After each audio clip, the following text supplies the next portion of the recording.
Imagine que você vive em um mundo onde toda a humanidade pode ser destruída com o simples apertar de um botão. Um mundo onde poucos homens em um bunker decidem o destino do planeta. Parece um cenário de filme de catástrofe?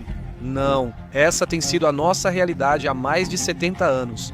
Hoje vamos analisar juntos as armas nucleares mais assustadoras dos Estados Unidos, da América e da Rússia, que estão frente a frente. E aos poucos vamos chegar também ao assustador sistema russo chamado Mão Morta. Mas cuidado, porque o que você vai ver em breve pode te chocar ainda mais do que você esperava. Bem-vindo ao Zahra Nikami, onde mostramos conexões ocultas, jogos de poder e conflitos que moldam o mundo. Números impressionantes. Atualmente há cerca de 12.500 ogivas nucleares no mundo. Parece loucura? Mais de 90% pertencem só à Rússia e aos Estados Unidos. Sim, 2 jogadores têm nas mãos a chave para destruir todo o planeta. A Rússia possui cerca de 5.900 ogivas nucleares segundo estimativas. 1.600 já estão prontas para atacar em minutos. Os Estados Unidos da América vêm logo atrás. O arsenal deles tem cerca de 5.200 ogivas, sendo que aproximadamente 1.700 também estão em estado de prontidão imediata. E agora imagine esse paradoxo. Especialistas militares calcularam que, se apenas uma fração desse arsenal fosse detonada, algumas centenas de ogivas, a Terra já não seria habitável. Então, logicamente, ninguém nunca pode vencer. Mas agora vem o porém. Ainda assim, os 2 países seguem competindo na modernização e tentando enfraquecer a retaliação do outro. Você pode se perguntar, para que servem tantas armas? A resposta é dura: dissuasão. É uma guerra psicológica, onde cada lado precisa mostrar: se vocês atacarem, nós vamos destruir vocês.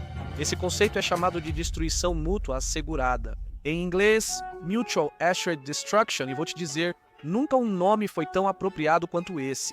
Washington e Moscou possuem regras próprias para o uso de armas nucleares. A Rússia mudou sua doutrina nuclear em 2024.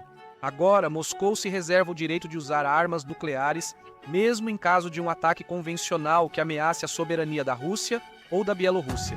Isso é uma mudança dramática, porque antes, o ataque nuclear só era permitido quando a própria existência do Estado estava ameaçada. Em outras palavras, o limiar para o uso nuclear foi reduzido. Os Estados Unidos da América, por outro lado, não mudaram sua doutrina. Ela continua baseada na retaliação e na dissuasão. Washington rejeita o princípio do primeiro ataque e destaca que armas nucleares só devem ser usadas em resposta a um ataque nuclear. Esse contraste é grande. Enquanto os Estados Unidos da América mantêm doutrina estável, a Rússia a adapta para criar incerteza e pressionar o Ocidente. Mas isso não é tudo. Agora se prepare, porque no próximo capítulo vamos ver como essas armas são implantadas. Podem atacar por terra, mar e ar.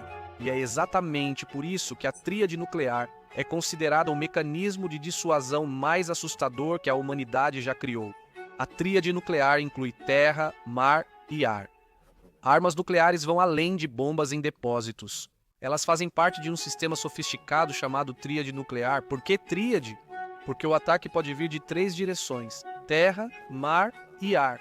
Essa estrutura impede eliminar todas as armas de uma vez. Vamos começar pela terra. Mísseis balísticos intercontinentais ficam em grandes silos subterrâneos nos Estados Unidos e na Rússia. Basta alguns minutos após a emissão da ordem para que um míssil com uma ogiva de vários megatons de potência decole em direção ao céu. O alvo do outro lado do mundo será atingido em meia hora. Imagine que, em crises, centenas podem ser lançados simultaneamente, mas não acaba aí. Se o adversário tentasse destruir esses silos no primeiro ataque, ainda restaria a segunda parte da tríade. Submarinos. Pausa importante. Muitos especialistas consideram esta a arma mais assustadora já criada pelo ser humano. Submarinos com mísseis nucleares são praticamente indetectáveis. Eles se movem nas profundezas dos oceanos e aguardam um sinal. O ataque de submarino é o pesadelo de qualquer general, pois nunca se sabe de onde virá. Prepare-se, pois este fato vai te surpreender. Mesmo com todas as bases destruídas, submarinos ocultos poderiam destruir o inimigo e causar um inverno nuclear. E por fim, o ar. Bombardeiros estratégicos, aviões grandes que transportam bombas nucleares e mísseis de longo alcance. Os Estados Unidos da América e a Rússia mantêm constantemente parte de seus bombardeiros em prontidão no ar. Assim, mesmo que o inimigo destrua todas as bases, os bombardeiros já estão voando e podem atacar. E uma vez que já estão voando, é quase impossível parar todos eles. Aqui se revela toda a lógica da tríade: terra, mar e ar. Se eliminar um componente, os outros dois ainda atuarão, ou seja, nenhum lado tem garantia de vitória. E é exatamente isso que mantém esse equilíbrio tão terrível. Mas acredite em mim, nós ainda nem começamos. Porque no próximo capítulo vamos mostrar como essas armas estão sendo modernizadas e o que as novas gerações de mísseis são capazes de fazer. Vou te dizer, ao ouvir mísseis hipersônicos, ogivas, veículo de reentrada múltipla, independentemente direcionável e sistema mão-morta, prepare-se, porque isso vai te assombrar por muito tempo depois que este vídeo terminar. Ainda não terminamos. Se gostou do vídeo, elogie-o para ajudar a alcançar mais pessoas. Se quiser apoiar meu trabalho, contribua com um valor simbólico. Obrigado, seguimos em frente. Modernização e novas tecnologias. Mísseis hipersônicos, veículo de reentrada múltipla independentemente direcionável e mão morta. Preste atenção. Estamos entrando em um mundo que parece ficção científica, mas é real hoje. Enquanto durante a Guerra Fria, os Estados Unidos da América e a União Soviética confiavam principalmente em mísseis balísticos clássicos, hoje já falamos de armas que mudam as regras do jogo. Comecemos com os mísseis hipersônicos. Se acha que um míssil balístico é rápido, espere para ver. A velocidade das armas hipersônicas é superior a 5 vezes a velocidade do som. E pior ainda, elas mudam de trajetória no voo. Em outras palavras, enquanto um míssil balístico clássico pode ser rastreado por radares e teoricamente interceptado, um míssil hipersônico é quase impossível de ser parado. Imagine que a Rússia possui dezenas desses mísseis e diz que os Estados Unidos da América estão ficando para trás nisso. Se for verdade, Moscou atacando daria a Washington só alguns segundos para reagir. Essa é uma ideia insana que poderia decidir a sobrevivência do planeta. Se você quiser saber mais sobre os mísseis hipersônicos russos, assista ao nosso vídeo anterior. E agora vem outro elemento chocante: mir nas ogivas, presentes nos Estados Unidos da América e Rússia. Qual o significado desse nome seco? Veículo de reentrada múltiplo independentemente alvejável. Ou seja, um míssil leva várias ogivas, cada uma capaz de atingir um alvo distinto. Quando você vê um míssil vindo, isso pode significar que em segundos ele atingirá até 10 lugares ao mesmo tempo. Pense que uma única salva pode apagar cidades inteiras. E agora vamos nos perguntar: quem conseguiria sobreviver a um ataque desses? E aqui chegamos ao sistema mais sombrio que a humanidade já inventou: a mão morta russa. Talvez você já tenha ouvido falar dela, mas é melhor se sentar. É um sistema automatizado que foi desenvolvido ainda na época da União Soviética. Sua função é simples, mas assustadora. Se Moscou fosse destruída e a liderança eliminada, a mão morta ativaria sozinha e lançaria automaticamente o arsenal nuclear russo contra o inimigo. Ou seja, mesmo sem sobreviventes, computadores e sensores decidirão exterminar o mundo. Parece cena de filme de terror, não é? Agora, atenção, vem um momento importante. Algo parecido existe do outro lado também. Os Estados Unidos da América nunca reconheceram ter um sistema totalmente automático como a mão morta russa. Eles criaram algo diferente: o programa Espelho Mágico. Desde os anos 60, eles sempre mantinham ao menos uma aeronave especial no ar. A bordo havia um general, preparado para autorizar o lançamento de armas nucleares caso um ataque destruísse Washington e isolasse ou matasse o presidente. O avião tinha comunicação direta com submarinos, forças de mísseis e bombardeiros, podendo assim substituir completamente o comando terrestre destruído. Esse sistema funcionou até a década de 90. Hoje em dia, eles não voam o tempo todo, mas aeronaves modernas E-6 Mercury, apelidadas de aviões do juízo final, estão prontas para decolar imediatamente. Essa é uma diferença fundamental. Enquanto a Rússia confia na automação, os Estados Unidos sempre quiseram que a decisão final fosse tomada por uma pessoa. Esse é o cerne do dilema, pois hoje não importa mais quem tem mais ogivas ou mísseis maiores. A questão é quem tem o sistema mais sofisticado, que garante que mesmo após uma catástrofe total, haverá um contra-ataque. E aqui chegamos à fase em que a humanidade está à beira do abismo. Qualquer erro, qualquer alarme falso, pode acionar um mecanismo que ninguém mais conseguirá parar. E o que vem no próximo capítulo vai gelar o seu sangue.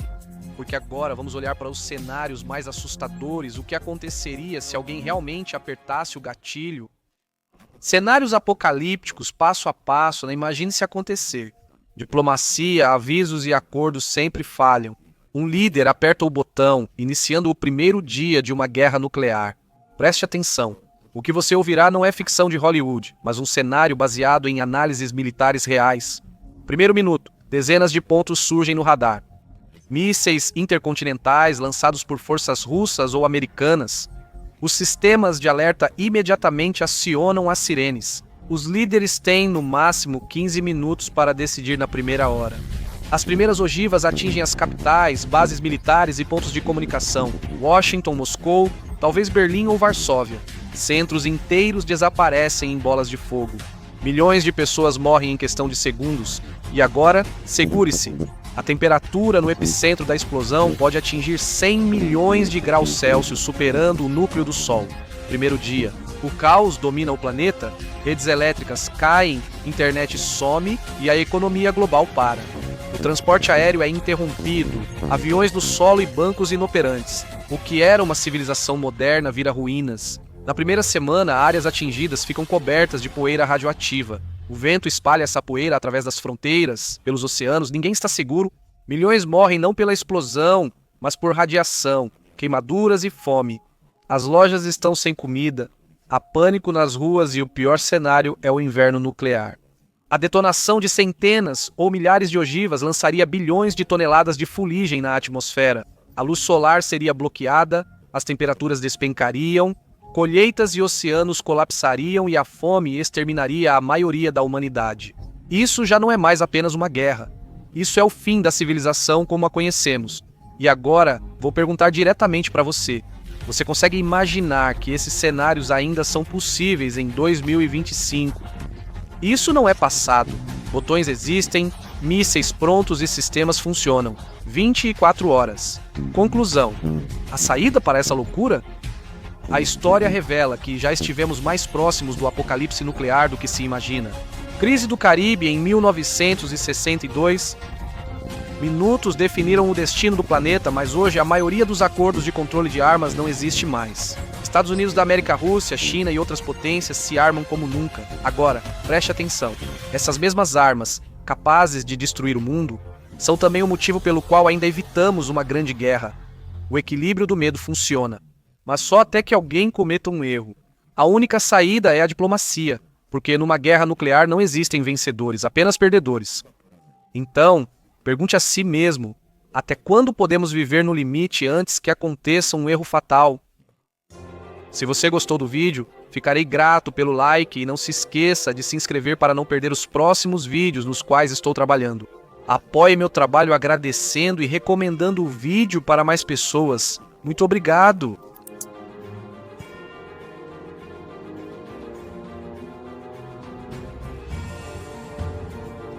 Obrigado.